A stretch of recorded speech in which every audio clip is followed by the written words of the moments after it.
And welcome back, my friends, to the show that never ends. It's Corked Stats, the fastest freaking show in MLB. Absolutely anywhere. With your boy, Big Johnny Stud, coming to you worldwide, Brooklyn, New York, as always. Coming out that damn chair as always. Follow me up on Twitter at John the Gazer Flow, sharper than a damn razor. Same handle over on Substack. Find out what all the fucking hubbub is about, yo. $2 a week, get your 5 pounds of shit in a 2-pound box. Baseball's version of 300. Give the book nothing. Give that bitch everything. This is Sparta! Let's fucking go. Feeling good. Yesterday, I think ended up flat, right? Casey actually cashed that hit run ribby for us after I went to sleep. I was just utterly depressed with the way it works out. And anytime you pair or parlay, right? Stuff we talk about, these are the risks you're going to take on. But I think of the first 3 pairs, right? 3 hit run ribby pairs. Hold on, let me see if I can get this right. Okay. Pete Alonso, Taylor Wood, C.A. Suzuki, Bryce DeRay, Kyle Stowers, Owen Casey. But wait, Owen Casey comes through at the last minute to get us through, and the Dodgers one was pretty easy. But after Rupa Loop got his fucking face smashed in by the Diamondbacks, I was just like really kind of disappointed. One quick thing before we do kick off. Full slate, but there's a bunch in the morning. We'll circle back to those at the end. Check out the Twitter handle.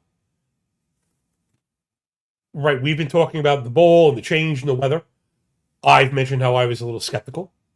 Now we've gotten a little more information about the bowl actually being different. Again, we know that there are different batches. But again, now we have more evidence. So remember, changing your opinion in the face of new data is not flip-flopping. We call that fucking critical thought. That said, I put up on my Twitter feed, right, because the theory is like Memorial Day. I put on my Twitter feed it's by ballpark, right? So the team is by ballpark. Homer to fly ball rate and home run to barrel rate. And I don't know how to put this again. Trying to like blanket cover everything, I think he's always going to get you in trouble, missing a little bit of the nuance and context that we're already always talking about. You know what I mean? So, yes, scoring is up, and we have to treat it as such. However, and this was part of the study that I think might be flawed. He tried, and again, these people are doing good work. I'm not trying to kill them. It's very hard to quantify, especially in a way you could just put on social media or whatever. This takes we need a legitimate scientific study. Trying to cover weather.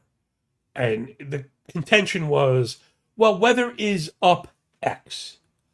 Our contention is, because ballparks are all in different places, in different environments, I don't care about the monthly temperature. We want to know game temp and effect, because with the little bit of regular heat increase, we could be getting a huge spike, but that doesn't mean it's a blanket boost. We could be getting a neutral movement in some games and double the movement in extra games. And this is not to just try and prove myself right. I just try and stay skeptical and critical. I've been talking about the hockey stick, right? The parabolic move. Wind matters a little bit. Heat matters a little bit. When you start to combine them both in a major way, you get explosions.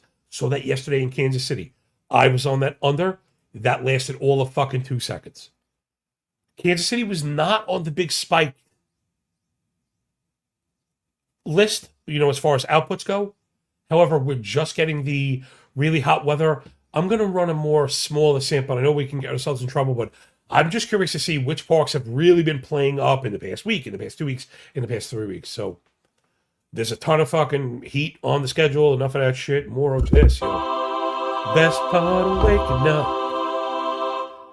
Pitching sheets in the mug. I got it started, again with the PM games. But let me flip over to the Algo and you could see. In fact, let me scroll up. The daytime stuff, every single game is going to be, 88 or hotter. Baltimore, Cleveland, Boston, New York.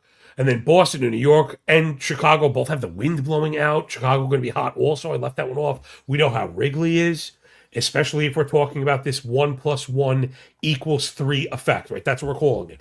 1 + 1, heat plus wind equals 3.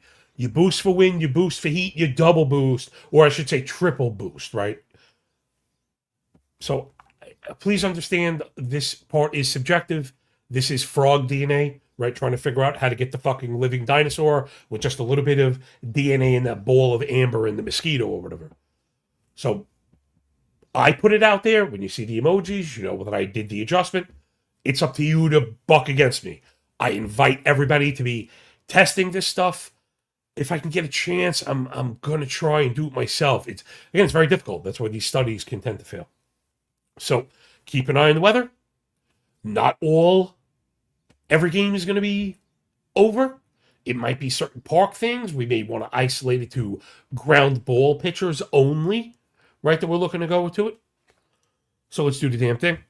Next up, I don't know if any pitcher has cost me more fucking money than Paul Skeens. We just backed him. We lost again.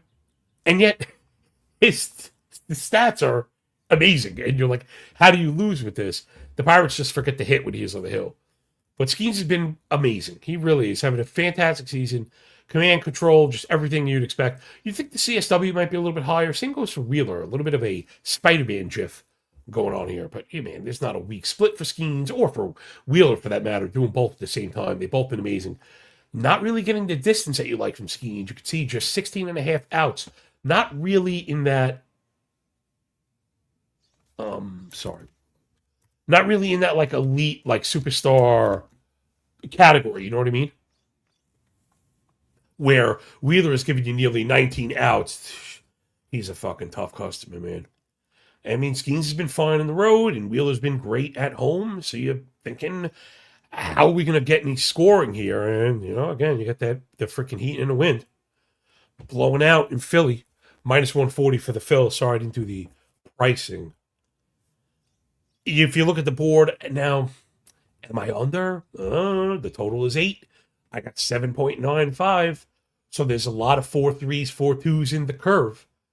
But you bet your ass there's a couple of 4.4s that are going to send us into extras with a guaranteed loss. Really tough one. Pittsburgh's been very good on offense. Philly too. I got the right-handed stuff up. Last 2 weeks, Pirates just crushing, leading the league in home runs. In that span, they've both been aggressive with flawed disciplinary baskets. So you can't even say, well, let's go over that 4. How do you defeat the wind and the sun? I mentioned ground balls, but also swing and miss. And there's a ton of that. Pirates swinging and missing like crazy. Philly, one of the worst chase rates in that time frame. So I don't know. I'm kind of caught and stuck, and this is, your best guess, right? So the 2 ways to skin this cat without scratching his ass, is number 1 would be books are allowing us an extra half a run, perhaps even a full run, right? Let's just step back and ask ourselves, neutral situation, what is the game total on a Skeens Wheeler battle? Now, granted, both teams are hitting, but still, it ain't 8. It's probably juiced 7.5. So you could say, we're getting the bonus half a run.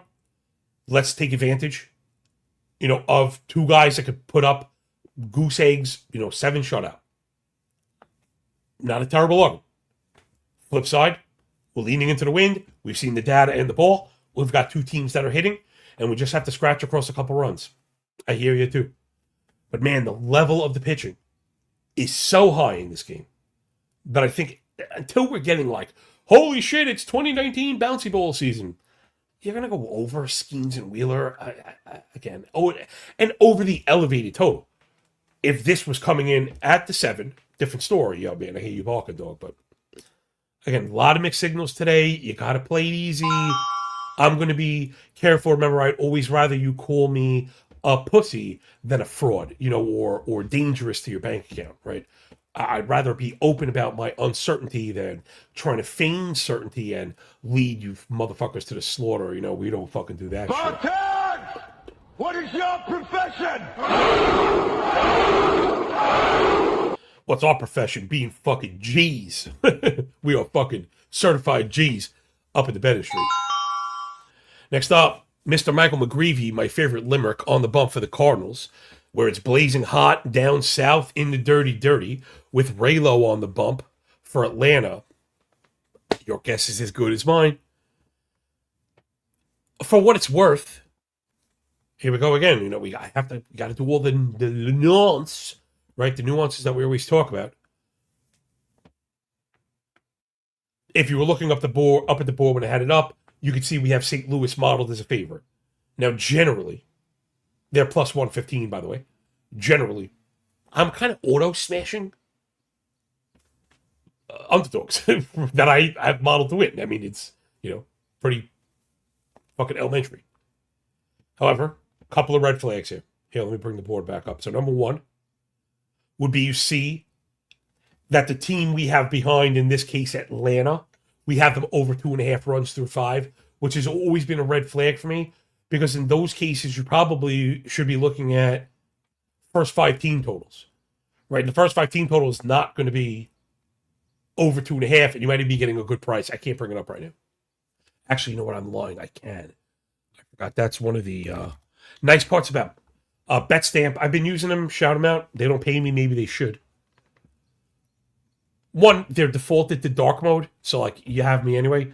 But they have a pretty good, robust menu and lots of options, and it seems to work even under the stress of my fucking streaming. So let me see. You got game props, team total first half right here. It's 2.5 plus 114. Ooh, man, that's funny. That's a pretty good comparison. I could probably spend the entire hour talking about this. Cardinals first 5. Ooh, it's minus 110 first 5. I'd rather play for the 3 runs than pay the minus 110 for McGreevy. Why? Because you could see, he's in the middle of a really nice season. 3.12 ERA, 114 whip, but holy crap.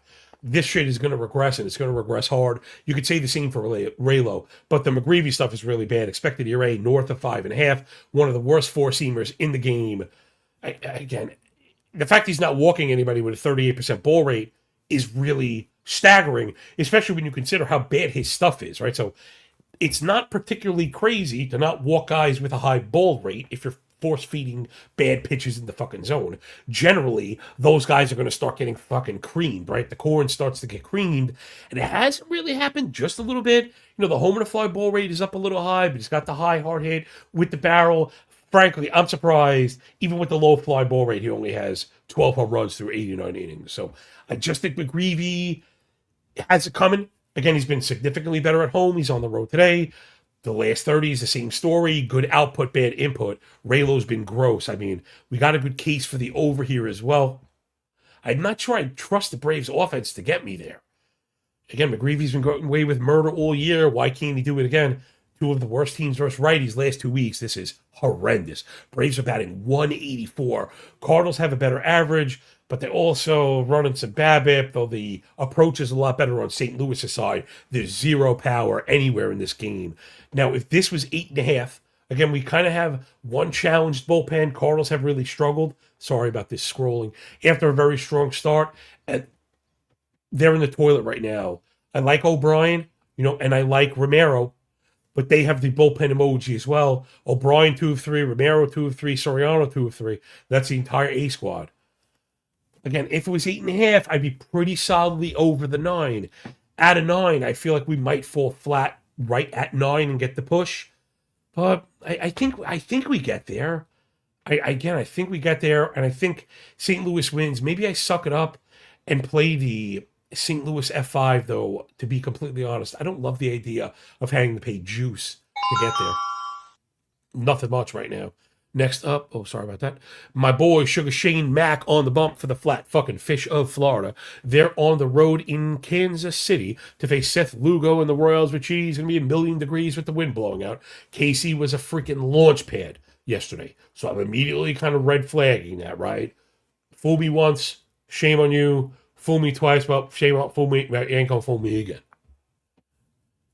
I've got Tampa scoring like crazy in this one. Lugo's been ass. And as much as we're a little bit afraid of the ballpark, I just think we have such a hitting edge. I also think we have the pitching edge. I'm sorry. I think we also have the hitting edge, and I know we have the bullpen edge. So the minus 135 for the Rays might be a little bit short. It might actually be a discount as high as it is, though. Again, I had the juice for the sun. I had the juice for the wind. A little extra loving for fucking KC right now. And you're over that 2.5 mark again. Sugar Shane's been a lot better than Lugo. Lugo's been terrible. Now, Mac has not been great, so again, I'm kind of pumping the brakes. The indicators closer to 4 than maybe I'd like them to be. But the approach stuff is all really good. Elite command and control, called stuff over, swing and miss, winning in zone, lots of ground balls. The misses have gotten punished. But man, Lugo has just been straight up atrocious. You know what I wanted to check? Hold on, let's just finish real quick, actually. Man, Mac has had a rough last 30. I tend to think he corrects, but this is not a great spot. And Lugo's been gross also. Maybe, again, this is an over or nothing. I don't want to, again, walk myself or you into the fucking slaughter. I have the year-to-date stuff up. Remember, I just added home and road. And, well, one, that was funny because I stepped on this rake yesterday. The Rays are the worst road offense in the league, and they are. Although it's starting to click up a little bit, and I guess that maybe I just exaggerated the run scoring for the Rays. The Royals have been fantastic at home. You know, one of the better home teams. And where I thought Jack Calcs might miss yesterday, he did play. He had missed the game before injury. We didn't know, but he was back in there. And you know, Carter, Jensen, Witten, Calcs looking pretty strong up top. After that, it's a little fugazi. The Lofton thing kind of went the way of the dodo as we thought it might. So I don't know. Do you really trust Kansas City? I don't know if I trust Kansas City, man. Casey versus lefties, for what it's worth, has been a strong split all year. And, man, I don't know. God damn it. You know, I don't want to force plays. Again, I mentioned the Rays, heavy edge in the bullpen. So I do think they get there. But, and maybe this is just part of the new meta. You may have noticed, maybe not. And again, it's not 8D fucking chess here. Very rarely am I betting against teams that I have modeled for over. I call it 4.5, but it's really 4.4 is the number that kind of tests out. And so we have that kind of red flag here. But I just feel like with a 3-phase edge, maybe you just fucking go to it. And it's not necessarily challenging the weather so much. I don't know. I mean, the total's at fucking 10.5. I'm under this also. I'm not going to bet it because, again, I'm afraid. I'm afraid. First of all, I'm afraid. But this is fucking crazy. And again, if these continue to validate, we'll know very quickly exactly what we're dealing with. We'll know exactly what we're dealing with. But yeah, I gotta go Tampa. I haven't marked anything down yet. I gotta go Tampa for the fucking win. Yeah, Pitt, Philly, I was torn. Whatever, St. Louis. I don't trust the fucking bullpen, so I guess I'm paying the juice for the F5. This one, I gotta go Tampa for the win. And let's move that bitch on up. Next up, hey, yeah, Barrett on the bump for the Red Legs. They're 140 dogs down in Cheesetown to face my boy Shane Drohan and the Beer Makers in Milwaukee, minus 168 at the crib. You know, Abbott, listen, got to give the gold star to the fantasy community right after Abbott's awesome year last year. Everyone as a whole kind of called bullshit on all the indicators, and he's really failed. The 3.90 ERA is going to regress hard if any of this continues. I mean, a 140 whip is how you get to a 5 ERA. All the indicators are closer to 5 than they are to 4. Single-digit KBB, swing and strike just under 10. But it's just bad. I mean, he's working up in the zone and not beating anybody. So if you're in the zone without swing and miss, poor control, and falling behind, what are you going to get? A shit ton of home runs, and that's exactly what you got from Abbott, you know, in a good hitting environment. And I think the Brewers have hit lefties as well, if I'm not mistaken. Brewers versus lefties last 322 plate appearances looking really good. The homers haven't been there, but they're, you know, top 3 in doubles and top 5 in average OBP. Just across the board, the approach is really good. And when Milwaukee's hitting, right, we've talked about this, they're particularly dangerous. You know, I love the approach stuff. But same way, you know, we're like onions here, right? Extra layers. We love the low swing and strike and the high walk, obviously. But the punishing factor, the force multiplier for the Brewers when they're producing, is that they're so fucking patient and they have good eyes. So remember, that good discipline can sometimes mislead you, because if you're too passive and you're not taking advantage of it, you're not really doing much of anything. These Brewers are really tough because they'll put the ball in the gap after an 8-pitch at bat. And if everybody's doing that, you get through the starter more quickly and into the underbelly of the fucking bullpen and stuff. So when the Brewers are hitting again, they're especially dangerous because everybody just seems to work and counts, and if they're going to get on and they run a little bit, kind of like the Brewers today for sure. My guy Drohan, after like an irregular start to the season, has been very good. He was part of oh fuck me. The deal with Boston, right? Oh, the Durbin deal. I was thinking Stan Fran and Harrison. It's the Durbin deal to Boston, right? Brought Drohan to Milwaukee. And you could see, man, he's been kind of good across the board. Not a ton of Ks, but that's okay. Going deep. Sorry, I messed up some of the reliever stuff here. You got to forgive me. I can correct it later. Drohan's last 30's been solid, but not great. Abbott's even been a little bit better, but I think his style of pitching up is the ones we want to avoid. Again, I'm just trying to add, little bits to this analysis. The Reds just haven't hit lefties at all. Last 7's been a little bit stronger for them. Maybe they're starting to get it humming, but the Brewers have been one of the best offenses in the league. Last 7, and the Reds bullpen, you can't trust them as far as you could throw them. When Milwaukee's bullpen is rested, we like them, which they are. So I got Milwaukee for the win. I may even chase the cover in this one. Let me just see if this is one of those games where we're getting like a nice discount on that run. Sometimes you do. I think that's the play that I like. Brewers at plus 125. You're getting 90 cents on that run. All right, it's pretty good. I mean, I know I'm not paying minus 170. That shit ain't happening. So I'm either going to pair the Brewers or play the run line. Yeah, I forget the gentleman's name, but I did get some feedback about the, whatever you want to call them, hybrid plays or mixed plays. And I've been getting a lot of good feedback about it. And again, not to say we've rediscovered a wheel, but sometimes the light bulb goes off, across Sparta, right? All of a sudden we're well illuminated. And it's a good way to attack. Especially, again, I don't just throw these things out there willy-nilly without, prices and risk attached. And the same 2.5 unit straight bets on a juiced play. You could put 2.5 unit straight bets on 2 run line plays, but that's difficult. We know covering is difficult. Where I've been into the splitting it into 3, pair the money lines, third on the run line A, third on run line B, where you have a chance to mitigate disaster while opening up the door to cash on a progressive pay. If you sweep those 2 run lines, you have a better payout than if you hit the 2 run lines on their own. So, just a little bit of the execution stuff that we talk about. I try and do everything here, but we're on limited time, and, I'm not that popular. But it's more than analysis, right? Analysis into application and how price structures and methodology will hopefully fall in our favor probabilistically, over the long term. But I can't fucking promise any of that. So give me the Brewers to kill and maybe part of the hybrid play, and let's move it on. Next up, Taj Mahal, Bradley on the bump for the Twinks.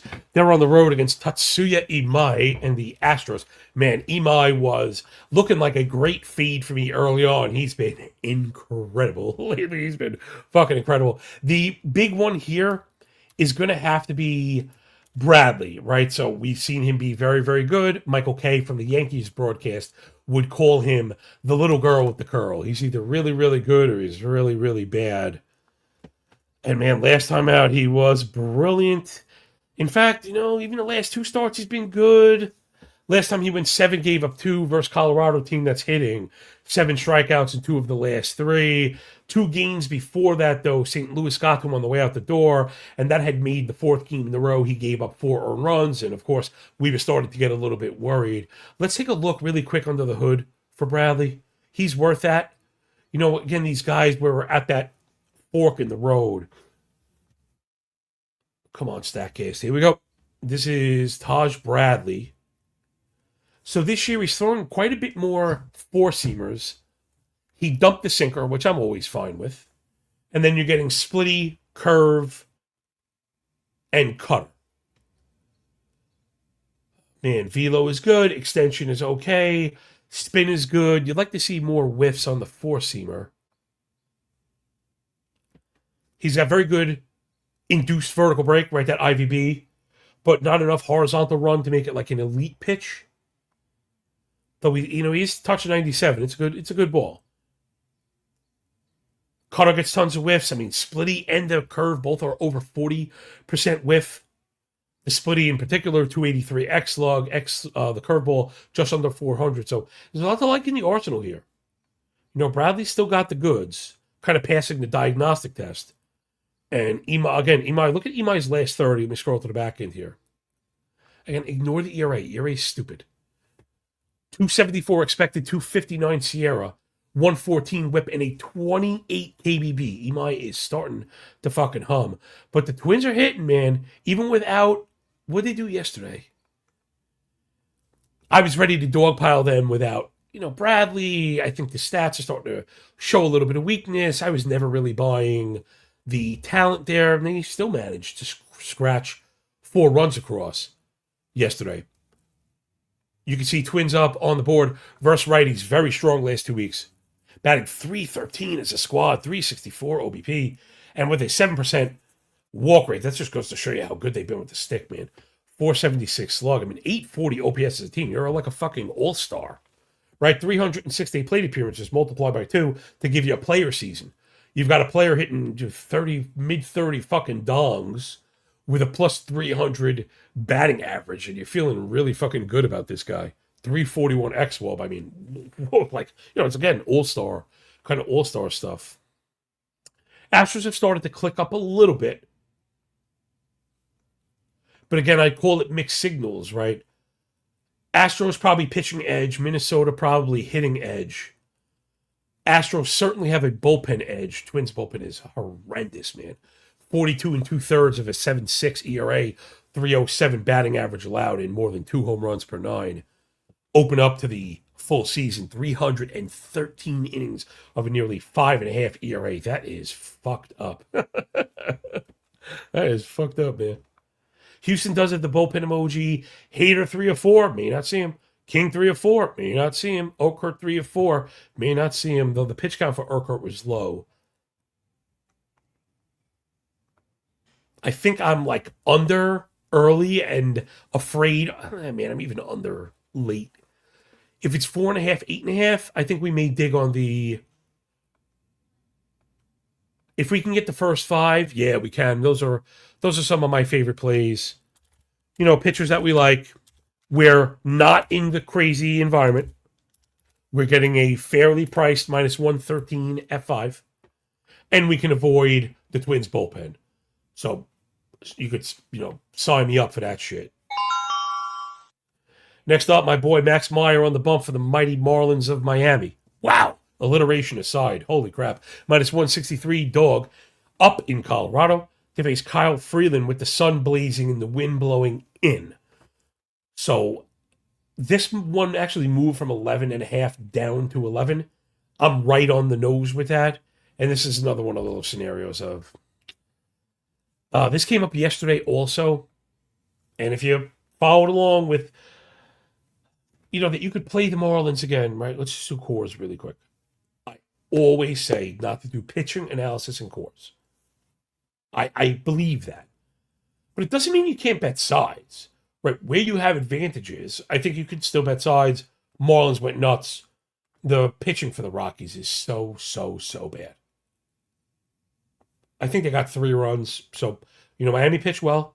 And maybe they even come back, but the pitching here is crazy. And I think the bullpen also is really lopsided.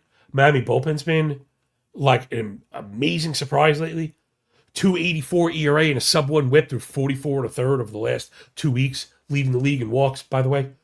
For the full year, sub 200 batting average, 25% K, 117 whip. for Marlins bullpen that wasn't getting a lot of love. You bring in Fairbanks, and that kind of worked all the way down. Marlins are a pretty good team right now, man. They haven't really hit lefties. Maybe that's the hang up here. I still think they win. Colorado, the offense is good.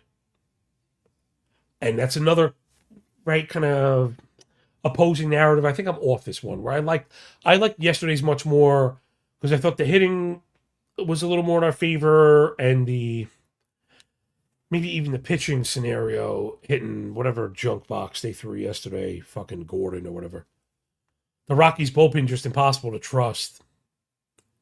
I think you could pair Miami with whoever the fuck we. Shit, who were we talking about before? Pair them. So I think they make a fine pair. Oh, the Brewers. Yeah, I mean, Brewers and Marlins pair them together, plus 157. The problem here is, and this is funny, goes to show you how, or why I should say, shopping around is so important. I know, listen, if you listen to the show, you probably have a 3-digit IQ and you understand that pricing is important. But just to give you an idea how disparate it gets, because it's not standardized. So the Brewers are minus 165. The run line is plus 125. The Marlins are minus 165. The run line is minus 110. Now, you can picture me, some of that is accounted for the being home versus away. I mean, 35 cents. That's a massive fucking difference. So where I was talking about the hybrids and stuff, Miami does not fit. I don't feel great about the money line, though I think they get there. I definitely don't like a minus 110, right? Part of the idea of the run line plays is that we're getting, good, like tempting odds, right? Odds that are nice and juicy. So I don't know. I don't like it. Maybe we'll look for some Marlin, like, hit run ribby pairs again or something like that. But I'm out. Next up is the reason I was a few minutes late today with the Algo drop. Shohei Ohtani got bumped back to tomorrow. So Dodgers are going to go with a bullpen game. They're on the road against JT Ginn and the A's. You know what? When I dropped Shohei, I didn't recalibrate the price, and that's the price. Dodgers are a minus 170 favorite in a bullpen game against JT Ginn, who's a very good MLB pitcher. Man. Dodgers have hit righties, and I guess that's part of the reason for the season here. Let's check out Ginn versus lefties. Again, he's having a good season. It's not crazy disciplinary stuff, but he's a weak ground ball master. We love that. We especially love that in the heat, in Sacramento, in the pinball machine. I mean, he's been significantly better on the road, which is to be expected when you pinch on the fucking moon. But I feel like the offenses are close enough. And you can see why this line is where it is. A's forgot how to hit. Now, they lost a couple pieces, if I'm not mistaken. But I would argue this is worse than I expected from them. Really, at any point. But, you're missing Rooker and Soderstrom and Geloff, and that's a third of your lineup, and those guys are good. That said, I think you're pushing me with the fucking price a little bit, and I wonder if anybody out there is thinking what I'm thinking and checking the first 5 run line for the A's. It's plus 130 F5, minus 110 to get the run. I hate to pay juice to get the run, but it is 10 cents and we're home. So maybe I'll find it in my heart to do that. I'm going to get something A's here, you bastards. I got to get something A's. Same price for the full game run line, but I don't think I trust the A's bullpen. So I'm on something first 5 for the A's. Because I think Ginn is good. And yeah, the Dodgers might get to him, but I mean, the A's should fucking crack this clown. So I'm going to grab the C.O. Jones, which is what it takes to bet against the Dodgers. But I still think this price in a bullpen game is really kind of off. All right, last but not least, in the nighttime slate, then we'll do a quick board read and afternoon parlay. It's Trevor Old McDonald on the farm in the desert to face Zach Gallen and the Snakes with shapes in their back. Even money for the Gigantes, minus 120 for the Snakes. We took a fucking finger in the cool yesterday, and not like Like a small finger. Like one of those big fingers with giant knuckles. Perhaps like a spiked ring on it.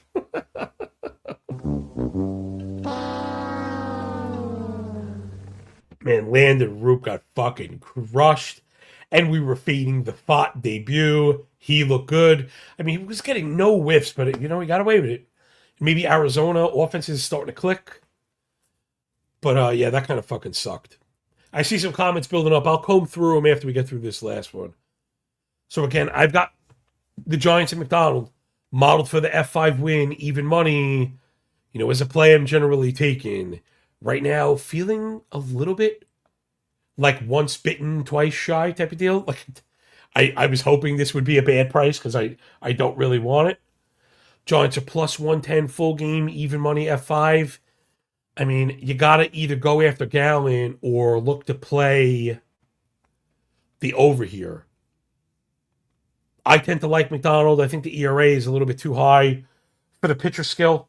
Though, honestly, the more I look at this, the disciplinary basket is starting to erode for McDonald. The swinging strikes are disappearing. I was into all the breaking stuff. He was showing good command and control. That is his game. But, man, he's not getting ahead. He doesn't induce chases. Zone contact up in the 90s. A lot of weak kick ground balls. And, man, maybe that's usually the thing that sells me on the play. But F me, I'm not going to lie. I'm a little bit worried. I mean, this must be true. My nose is itching like a motherfucker. You know what I'm saying? But gosh, Gallon looks broken. He has an 8 1/3 ERA last 30 days. 8 1/4 expected. KBB below 1. Ace, not single digit. Below 1. 0.75%. Now, McDonald's not been that much better. Maybe this is an over game, but man, Giants been so much better versus righties than the Diamondbacks. The Diamondbacks have gotten by with good discipline, but McDonald is filling the zone. They also hit too many weak ground balls, which is McDonald's strong suit. And it's not like the L7 is really crazy for the Diamondbacks. I think I'm going to end up on the even money F5. Give me the Gigantes F5. I'm going to rock with my boy McDonald one more time. Hopefully we'll be celebrate and get on it. All right, let's get up to the front of the board. I want to get the hell out of here soon. I'm fucking tired. My throat hurts. It sounds like I've been gargling with fucking gravel. Quick shot through the comments. A deep appreciation for everybody. Yo, Don is first in line, kid. What's going on? Up in a bitch. Says he's been cashing RBIs. That's interesting. I would love to hear more. If you want to put your process and how you attack it, what kind of prices you like, I'll be glad to read it out, Home Slice. For real. Yo, B. Rose, you're the man. Good to see you. Sam and Trent. Let's see what we got here. Trent says, I've been playing the unders on the run and RBI lines. I just want to know why a few people are telling me to stay away from Junior Cam today. I don't know. He's a goat. I'm done fading his ass. Nostradamus. Remember, the nose. Got my nose stuck in a spreadsheet, and man, does it hurt. I just flew in from Chicago, and boy, are my arms tired. AOD, good to see you. John has the lasagna. Yo, you know it. Oh, my God. I used to get that all the time. Crazy Legacy, Johnny Lasagna. Fireworks, good to see you. Appreciate you, man. Sorry about the hang up with the access stuff. Just really quick. Yeah, I love you too, man. Gotta love these. We love John. Yeah, I love you too. I really do. Carolina, Dad, you guys are fucking the best. I'm not going to read compliments myself. I'm not that kind of person. But I do appreciate all of you. Jeff L, No Block, AOD. This is really, really fucking, you guys are really too nice. Adam, thank you so much, man. J Main, good to see you. Pulling up the fucking caboose, man. Yeah. Jamie says, Zach half gallon. Yeah, no shit. I like that one. I like that one, man. No shit. You think about that. I may end up using that one. All right, let's get into just a quick board read. There's a bunch of early games. Let's see. I think they start early. Yeah. Okay, so 12:31 at 12:35. 3 before 2. 1 at 2, 1 at 3. Again, people ask me why I don't give this stuff more attention. Because no one gives a fuck.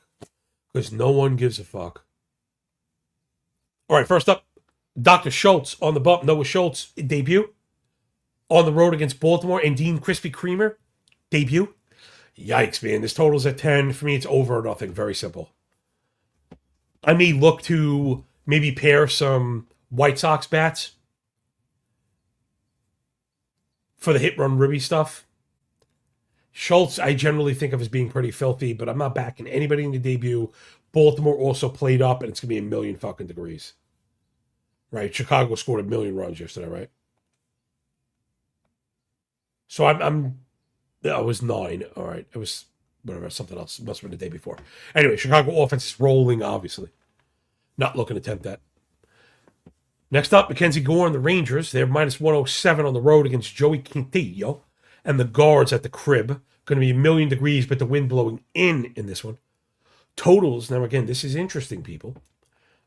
Right? Don't take my word for it. Totals are at 4 and 8. Gore and Quintillo are okay. They're fine. The guards' offense does kind of suck. But, and this is where I was getting at the kind of tying the stuff in the beginning of the show. This makes me more confident than I was a half an hour ago in our hypothesis about the 1 plus, we're just calling it the 1 + 1 = 3 hypothesis. Wind and heat is hyperbolic. And what we're going to hope for our purposes, we're going to hope that the market at large pushes everything so we can look to go under certain games. Now, we're not getting that response here. And I'm right on these totals. I tend to like Texas to win. Quintillo's a little bit erratic. I mean, so is fucking Gore. But I'm done trusting the Guardians' offense. So I think Texas wins. I like the price for Gore. I would have loved to go under this one first half if it was 4.5, but it's not. It's 4. I'm not gonna be tempting the 4s in the heat. That I'm not gonna be doing. So I think Texas wins, but man, I can tell you right now, I don't like this afternoon slate with all this fucking weather. Next up, Andrew. This is crazy too. Andrew Alvarez on the bump for the Nats. Million degrees with the wind blowing out in Fenway against Peyton. Got to pay the troll toll and the Red Laundry. Minus 150 for the Red Sox. I love Peyton Toll.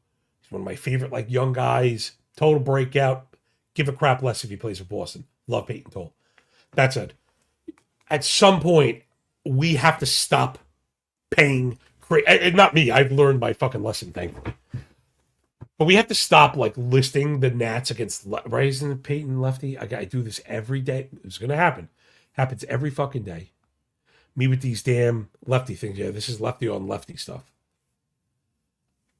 I don't know how you can pay minus 150 to face the Nats. That's a bitch. That's a fucking bitch. Totals at 5.5 and 9.5. I'll tell you what, if that's the case, Nats bullpen is such a fucking disaster. See, the Red Sox pitching is pulling this total down. Book's obviously afraid. The Nats have gotten to almost everybody I feel like they faced. Red Sox team total is 4.5 minus 135. Now, I like Alvarez. But again, we want to be on the right side of history with the hitting here. Algo not buying it, even with the boost, man. I like Alvarez a lot.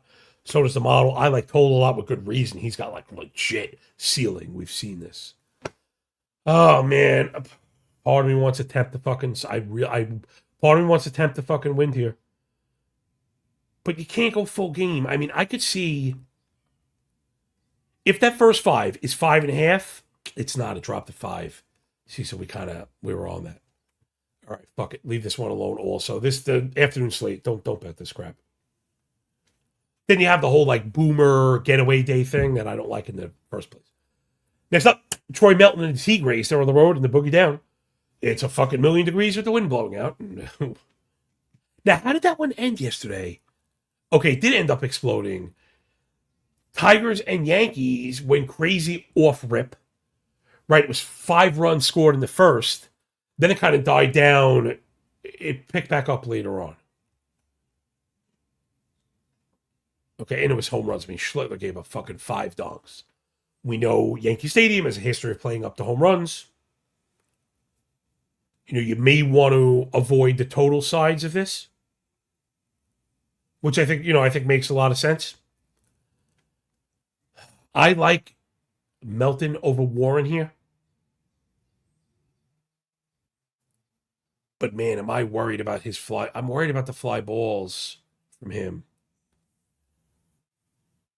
The model, I think, is saying, don't worry. I mean, the model's clearly saying, don't worry. Doesn't have the Yankees scoring a million runs. But it's because Milton's so, I mean, he is so very good at spotting that thing up there for always fly balls. He's very hard to even take into the outfield. He's a pop-up machine and a weak contact machine. And Warren's been fucking crappy. I think Detroit wins. I think Detroit wins outright. Maybe you could look to jump on Warren, who's really been struggling, and shoot for the F5. You're getting a little bit of a worse price. It's plus 108 first five, plus 118 full game. Not sure I want to be fucking with the Yankees at home, though. I mean, Tigers have had the bullpen. So I got something Tigers cooking. I'm going to put the F5 for now.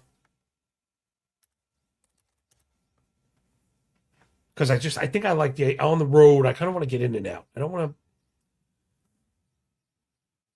I don't know. I don't like these hour-long fucking emotional roller coasters. I don't have the fucking patience for that shit anymore. If I knew it was providing an edge, I'd fucking deal with, the sand in my box. But we don't even know if that's going to be the case. The Yankees bullpen's been good. Now the offense maybe without Jazz too, and no Judge. I mean, how do you not like Detroit to win? I think they should be a favorite. Next up, Walker Buehler and the Padres. They're on the road. It's 1,000,000 degrees with the wind blowing out in Chicago. Holy crap! Against Colin Rea. Now again, I've got San Diego winning this one. I can't get to 12 runs. I tried. I tried. And if you follow my work enough, you'll know it's a little rare to have a team modeled over 5. It's especially rare to have 2 teams modeled over 5. And I got that. But I just can't get to 12. I don't have 12. So this is like what we mentioned yesterday. You're not really doing it. It's not in the numbers. That's not how this works. You just have to. It's a narrative play. It's 1,000,000 runs scored. Think about it, you need 13 fucking runs. Maybe you'll get it. Buehler's been good. Rea has not. And I mean, the Padre bullpen is good. The Cubs bullpen is not. I think the Padres are mispriced there. I think the Pods win. I may get some underdog early action today. I think the dog's going to be barking this afternoon. Is that it? No, we got one more, and then we'll get the fuck out of here. Freddie Peralta, let's go Mets go, on the bump, minus 115 against Spencer Miles, who's been very good, and the Blue Jays, although I got to be honest, and for somebody that I have to be in the top 0.0001 percentile of people that look at fucking baseball stuff. I mean, like, including, people in the major league teams are part of that. But damn, I'm always like, how the fuck do I not know all this? Though, it was funny, Fangraphs, I don't know if anybody saw this, Fangraphs at the end of the year does like a user board or whatever, or a user leaderboard. And my account was in the top 75 of whatever, how many hundreds of thousands or millions of people fucking view it. So I know I'm in there, man. I'm in there like fucking swimwear. But again, it's very difficult to never miss a beat. 7 days a week. I got a family and stuff. So last we saw, Miles was on regular rest. Oh, actually a few. This is interesting. I wonder if they kind of knew all along that he was like relieving, but he was getting like 3 or 4 days, and they were trying to bulk him. So maybe they always had him pegged as a starter. That said, I don't know what kind of workload you're going to get today from Miles. I don't know. The offenses are kind of ass. I've got like clear unders here. And I guess if this one is first 5, 4.5, fairly priced, maybe we're digging on that as well. Looks like it might be the case. Even better. It's even money. Let's fucking go. So yeah, I like that. I'm going to go under. I'm not really digging either offenses at all. And I love that we can get that that extra. By the way, whenever you're getting even money on the 4.5, make sure that you at least shop around the 5. Right, that next step with all the old pricing going on. So, all right, appreciate everybody. Let's get the fuck out of here, man. Thanks for watching the show, man. Support good people doing good work. I try and make this look really easy. But like I assure you, a metric ton of work goes into this every single day. So I ask you, don't be a cheap bitch your whole life. Support good people doing good work, man. And even if you just listen to the audio only pod, maybe you find it in your heart to sign up to the Substack, I would implore you to check out the pin post and look at all the samples. It's a ton of fucking stuff, man. I mean, it isn't just a ton of shit. You know, you could do it in tail if you originate. I don't know where you would find a cheaper place to build your originating work from. I have no idea. You know, K projections and team totals with boards and edge calcs and stuff. And then remember all the NFL stuff also. Starting to get some love for the NFL. Was good to hear who the fuck was talking about it. Okay, it was on, Corain was on with the Code Speak Index dude. Both really sharp. And I forget who they were talking about. I think it was Ben Johnson, right? Talking about sharp coaches. Was saying that if you were asking coaches throughout the years what the number one stat is predictive of winning a game, they would tell you turnovers. When in reality now we know it's, EPA, pass EPA. And he didn't mention this. I would take it more further. It's pass EPA differential. So I'm providing all those. Yards per play differential, plays per game differential, EPA per play differential, explosive play differential, turnover differential, field position differential. If you could fucking find that and format it for less than $2 a week, along with all the other shit you get, you know what? Tell me I'm going to shut this fucking thing down and I'll just sign up to you. Like, because it just doesn't exist. So if you're into football and really kind of, again, serious about handicapping, I have all really, really robust team level stuff. We're going to add to it. Think of for the baseball side, but for football. So sorry to do a commercial, but it's the end of the show. If you made it to the end, you probably appreciate what I'm trying to do here. So check out the streams. There's a bunch of draft streams. There's a couple of drafting round reviews, first, second, third round. I'm going to try and do another one. I don't know if I could do it today. We got deadlines and fucking 4th of July looming. I have a lot of work I have to set up. It's hard for me. I'm going to try and do the show on 4th of July. So I appreciate you all. Thanks for picking up what I'm putting down. Hit me up if you ever have any questions. And if you're really kind of hard pressed for money, I'll give you a free look for a month, man. This is never about... If I was fucking greedy, would I be doing this for fucking $8 a month? Come on. No. The answer is no. So enjoy the games, enjoy the day. When we're done with the book, enjoy the pay. Appreciate the comment section has me like melting. You guys are just amazing. Really, it's fucking... I almost feel like I don't deserve you, but I know I do because we are one. This is Sparta! Remember, when you work this freaking hard, man, winning feels a lot less like luck, yo.